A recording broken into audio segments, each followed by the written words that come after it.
আমরা সবাই বাংলার ফুটবল প্রেমী মানুষ এবং আমাকে যারা চেনেন আপনারা জানেন যে আমি কলকাতা ফুটবল মাঠে একটা ক্লাব চালাই সাতগ্রাম, যার নিজস্ব কেন্দ্রে একাডেমি আছে, যার মহিলা ফুটবল টিম আছে, পুরুষ ফুটবল টিম আছে। আমরা অনেক লড়াই অনেক কষ্ট করে ফুটবল টিম চালাই। সেখানে যখন দেখছি যে বছরের পর বছর, আপনারা নিশ্চয়ই আমার বক্তব্যের মধ্যে শুনেছেন, 2022 সাল থেকে ম্যাচ ফিক্সিং নিয়ে আমরা প্রতিবাদ করছি। আমি আইএফএ আপনার 2022, 23, 24 ধারাবাহিকভাবে সব কাজের মধ্যে থেকেছি। আমি সিনিয়র ন্যাশনাল ওমেন্স ফুটবল টুর্নামেন্টটা আইএফএ হয়েই সবকিছু করেছি। যে কোনো ফুটবল যদি টুর্নামেন্ট হয়, IFA men's women's residential camp হয়, আমি খুব দায়িত্ব নিয়ে রবীন্দ্র সরোবর স্টেডিয়াম সবকিছু করি, খেলা করি। আমি বাংলা ফুটবল নিয়ে কাজ করি। আজকে আমার একটাই বক্তব্য যে এই যে ফিক্সিংটা হচ্ছে, যেই ফিক্সিংটা সম্পর্কে যতটা কঠোরভাবে মোকাবিলা করা দরকার ছিল, যতটা কঠোরভাবে ব্যবস্থা নেওয়া দরকার ছিল, সেটা যে কোনো অজ্ঞাত কারণে আমরা করিনি। আপনারা বলছেন তথ্য প্রমাণ সব রকম রয়েছে, পুলিশের বা কোনো রকম সেটা অভিযোগ করা। দেখুন, আমি তো এখানে নামগুলো প্রকাশ্যে বলেছি। সেই নামগুলো যখন খেলার মাঠে টিমগুলোর সাথে ঘুরে বেড়াচ্ছে, সেই টিমগুলো আবার কলকাতা মাঠে খেলে যাচ্ছে, সেই ব্যক্তিও থাকছে। আপনাকে বুঝতে হবে যে সেটা হচ্ছে আইএফএ কারোকে, ধরুন আমাকে বলছে, পদাধিকারী বলছি বলে আমাকে জায়গাতে আলোচনা হবে। আরে আমাকে কি হবে? সদরপাল পদাধিকারী থাকবে না, এটা তো। কিন্তু যারা ম্যাচ ফিক্সিং করলো, যাদের 3 বছর সাসপেন্ড, তারা সব মাঠে মাঠে ঘুরে বেড়ালো, সেই নিয়ে কিন্তু কোনো রকম আপনি মেসারাস যে টিমের সাথে মাঠের মধ্যে উপস্থিত ছিল, তার ভিডিও সমস্ত সোশ্যাল মিডিয়া এর কাছে আমরাই দিয়েছি, আমরাই উপস্থিত করেছি। তারপরে অতগুলো ম্যাচ খেলা হলো, সেই ব্যক্তিকে কি করা হলো? তাহলে দেখুন, একটা প্রকাশ্যে একটা কথা বলতে অসুবিধা নেই, এটা ম্যাচ ফিক্সিং বেটিং এর বিরুদ্ধে লড়াই। এটা আইএফএ এর সাথে কোন ব্যক্তির সাথে আমাদের লড়াই না। এখন আইএফএ ভেতর কেউ চিন্তা করবে যে ফিক্সিং বেটিং কোম্পানিকে কেউ বাঁচাবে, তারা সেই দিকে থাকবে। আমরা ফিক্সিং বেটিং নিয়ে যারা কাজ করবে তার বিরুদ্ধে থাকবে। এই দুটো জায়গায় যদি সবাই একসাথে লড়াই করতে পারতাম ফিক্সিং বেটিং এর এগেনস্টে, সেটা ভালো লাগতো আমার কাছে। আমি খুব আপনাদের এই মিডিয়ার কাছে বলবো যে আপনারা মিডিয়া গ্রুপে আছেন, কালকে সচিব সে ওখানে একটা বিবৃতি দিয়েছেন।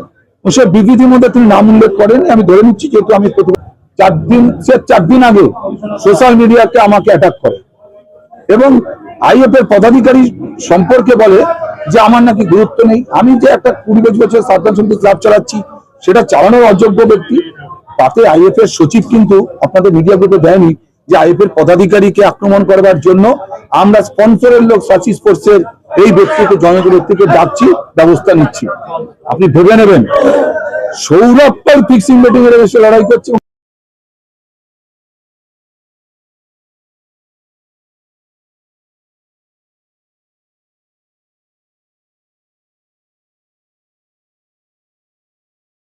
তার অসম্মান হচ্ছে, তার মানহানি হচ্ছে, তাকে রক্ষা না করে আপনি অন্য ব্যক্তিকে, তাকে যখন জবাব দেওয়া হচ্ছে, তাকে রক্ষা করবার জন্য আপনি হুমকি দিচ্ছেন আপনার নিজস্ব সংগঠনের পদাধিকারীকে। সুতরাং তিনি যেন এই কাজ থেকে দূরে থাকবেন।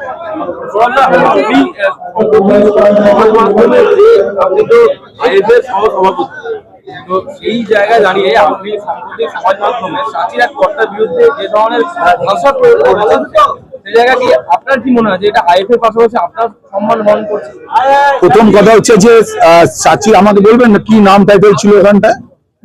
সম্ভবত তমাল না, টাইটেল কি ছিল ওখানে? ছিল ছিল না, ছিল না, ভুল বলছে। আপনি যদি নির্দিষ্টভাবে ঠিক করে আসেন যে আমাকে এই প্রশ্নটাই করবেন, আপনি কি তার আগের দিন তার বক্তব্য দেখেছিলেন? আপনি পুরোটা চালাবেন, তাহলে আমি খুশি হব। তার আগের দিন তিনি বক্তব্য দিচ্ছেন উনি নাকি আমার নাম আনতে, উনি মুখে নাম আনতে চান না। আমি সুস্থ একজন বাবা মার সন্তান, উনি আমার নাম আনতে চান না। আর আপনারা যা বাংলার ফুটবল মাঠে এখানে ক্যামেরা নিয়ে ঘুরছেন, খবর করছেন ঝড় বৃষ্টিতে, আপনারা 20-25 বছরের একটা সংগঠককে যখন সাচির লোক বলছে, তাকে প্রশ্ন করতে পারছেন না? এত উদ্ধত্ত তার কি করে হলো? তিনি কি করে বললেন যে আইএফএ আমার গুরুত্ব নেই? আইএফএ টিভি যেটা চলে আইএফএ অফিসে, সেটাও আমার দেওয়া আইএফএ টিভি আছে। আইএফএ প্রত্যেকটা প্রোগ্রাম সৌরভ পাল তার নিজস্ব দায়িত্ব নিয়ে পালন করে। আপনি প্রশ্ন করেছেন আইএফএ সেক্রেটারিকে বা ওই যার নাম বলছেন আপনি তমাল নাকি, তাকে প্রশ্ন করেছেন আপনি যে তিনি কেন বলেছেন আইপিএল আমার গুরুত্ব নেই? তিনি আমার গাড়ি বাড়ি বিক্রি করে ক্লাব চালানো ক্লাব সাবধান সমিতি, যার 3টে একাডেমি আছে, মহিলা ফুটবল টিম আছে, যার 1000 উপর মেম্বার আছে, প্রত্যেকটা মেম্বারকে তিনি আঘাত করেছেন।